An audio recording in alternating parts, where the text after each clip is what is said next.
The Sims 3 and its packs are pretty much the main reason why The Sims 4 gets so much criticism. The Sims 3 came with a supernatural pack coming with several different supernatural occult sims. With that being said, every time The Sims 4 gets a new occult pack, such as the latest Werewolves game pack, it will always be compared to how big and how great The Sims 3 Supernatural was. What was one pack in The Sims 3 has been split across multiple packs in The Sims 4. And even then, we still don't have the full experience of these Sims 3 packs put in The Sims 4. So naturally, the direct comparisons just get made. My personal favorite pack was World Adventures in The Sims 3. This was the destination pack of the game, and it came with 3 huge worlds inspired by France, Egypt, and China. The gameplay was centered around exploring tombs and doing quests for the locals, which you unlock rewards and visa points to stay longer, and it came with a few new gameplay activities. And then we look at The Sims 4 Jungle Adventure, which is a similar concept, but you only explore one tomb in one small world. And even then, there's no kind of main quest storyline given. The puzzle mechanics are significantly simpler in The Sims 4. Then let's take a look at The Sims 3 Island Paradise. This pack comes with some cool new careers,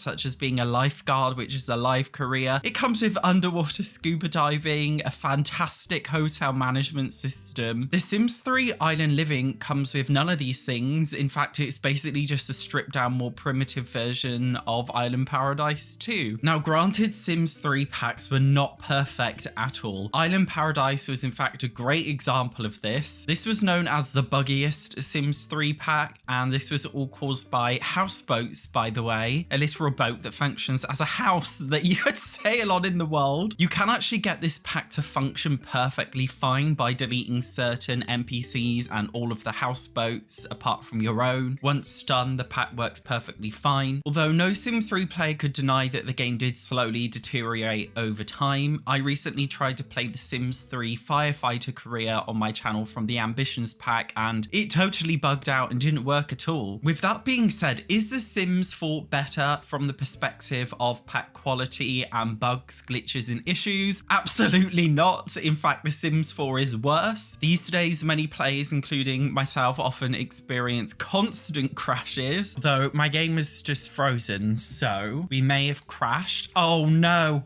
Okay, we're good.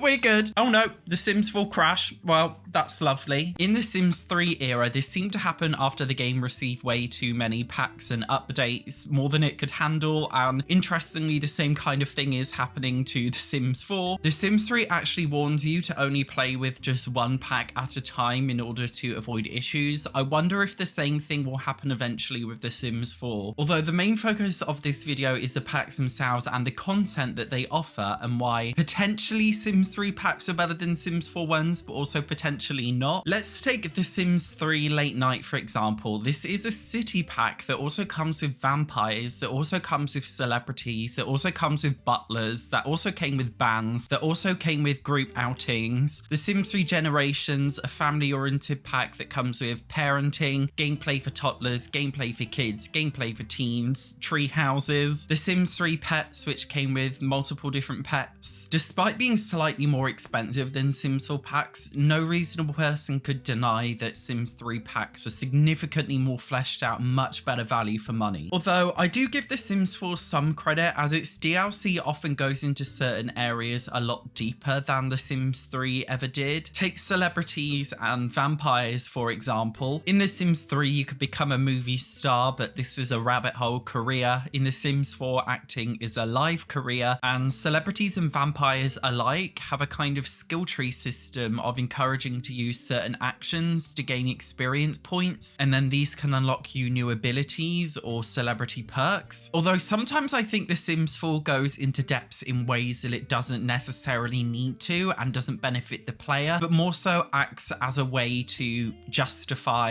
expansion packs being expansion packs. Bloatware, you might call it. Lovestruck is the best Sims 4 expansion pack for this. It's one of my most hated Sims Sims 4 packs. The pack allegedly is intended to make dating more fun. Of course, you can go on dates in the base game, but Lovestruck comes with systems such as a date planner, which lets you set date activities, a new romantic compatibility mechanic that conflicts with the traditional romance mechanic, which also conflicts with the newly added romance dynamics in the pack. I feel like Lovestruck doesn't really add new substantial gameplay, it just adds a ton of mechanics, allowing you to experience the base game in a slightly different way. And this is one of the biggest, if not the biggest differences between The Sims 4 and The Sims 3. The Sims 3 DLC adds brand new gameplay features, brand new activities, brand new jobs, whether that be new objects to use, new live careers to enjoy, quests to experience in the world around you, new ways to interact with the world. Sims 4 DLC, on the other hand, is more reluctant to include brand new gameplay and activities, and instead simply adds mechanics that just interact with the base game in a slightly different way. Life and Death, for example, added a bucket list mechanic, which adds life goals like reaching level 10 in the gardening skill, which happens to be a base game career. Or the pack adds a grieving mechanic if a loved sim dies, and this grieving mechanic has an impact on base game mootlets, another base game feature. I feel the same way about the Growing Together pack, which introduces an achievements mechanic, giving you a badge for completing activities like having babies or experiencing house fires, which are base game features. It adds social family dynamics, which affect your relationship game between family members, which is a base game thing. It comes with a brand new special lot type called a celebration center, where you can do base game things like painting, cooking, and playing board games. Sims 3 packs typically added brand new gameplay features, fun activities that you could do. Sims 4 packs, on the other hand, seem more interested in giving you brand new mechanics that interact with the base game in a slightly different way. One may argue that even Sims 4 occults aren't that better than Sims 3 ones, because the only real difference between a Sims 3 vampire and a Sims 4 vampire is that Sims 4 vampire abilities are locked behind a skill tree mechanic instead of just giving you all of the abilities at once. So again, it's more of just a mechanical thing with The Sims 4 rather than a gameplay thing, and I definitely think this is where The Sims 3 did a lot better, and that's why I still believe we don't really have any new gameplay added to The Sims 4, whether that be cars, hotels, even small things like spiral staircases. EA seems so reluctant to add any new gameplay to packs that come out, which feel like they are on a substantial level. Despite constant criticism from many players, The Sims 4 doesn't really seem bothered about innovating in any meaningful way. The only innovations I've really seen or that they've spoken about seem to be innovations that would impress a shareholder rather than a paying player. So naturally, of course, The Sims 4 does have this very toxic community where everybody hates on the game. I can only assume that EA has a humiliation fetish at this point. Something that Sims 4 packs do come with that Sims 3 packs didn't was substantial create a sim and build mode objects. Whereas in The Sims 3,